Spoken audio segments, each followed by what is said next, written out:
আপনি যদি গ্রামে বসবাস করেন তাহলে এই ভিডিওটা আপনার জন্য।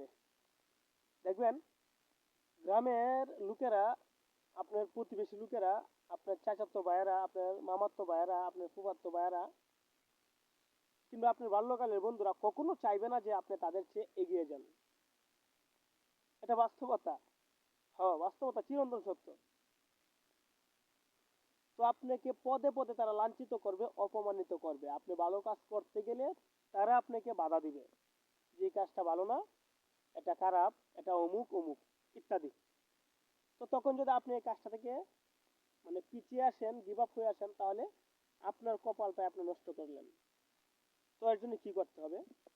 এর জন্য করতে হবে আপনি নিজে থেকে চিন্তা করেন আপনি যে কাজটা করতেছেন সেটা কি আপনার জন্য কি উপকার না অপকার। যদি আপনি ম্যাচিওর হয়ে থাকেন, আপনার বয়স যদি 20 বছর প্লাস হয়ে থাকে, তাহলে আপনার জীবনের সিদ্ধান্ত নিতে আপনাকেই সক্ষম হতে হবে। দেখেন, আমি একটা কথা বারবার বলি যে মানুষ জাতি পৃথিবীতে সবচেয়ে বড় স্বার্থপর। স্বার্থ ছাড়া কিছু করতে চায় না। আপনি ক্লাস 5 থেকে, প্রাইমারি স্কুল থেকে কলেজ জীবন, ভার্সিটি জীবন আপনার বন্ধুর সাথে কাটালেন।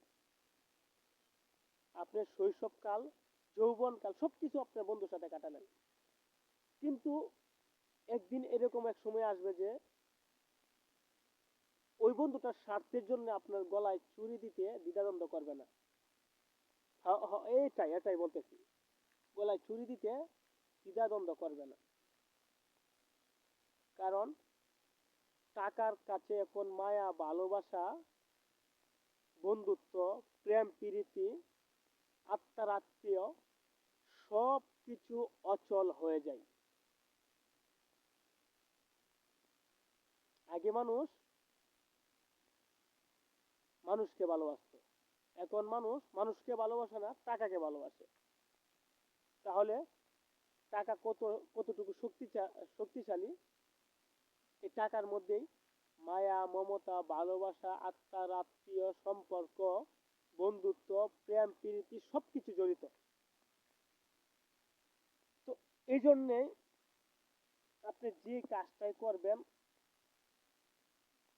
আগে করার আগে অন্তত 10 বার চিন্তা করবেন যে কাজটা আমি করতেছি, এই কাজ করার মাধ্যমে যদি আমার যতই বাধা আসুক সেটা আমি করবই। আমি আমার কাছের লোকের কথা আমি কান দেব না। জীবনটা আমার, কেরিয়ারটা আমার, আমার জীবন আমাকে গুছাতে হবে। বর্তমান সময়ে ভাই এটাই চলতেছে। বাস্তব অভিজ্ঞতা থেকে কথাগুলো বললাম। এটা মাথায় সেট আপ করে নিবেন, তাহলে দেখবেন জীবন সুন্দর। সবাই এটাই বললাম।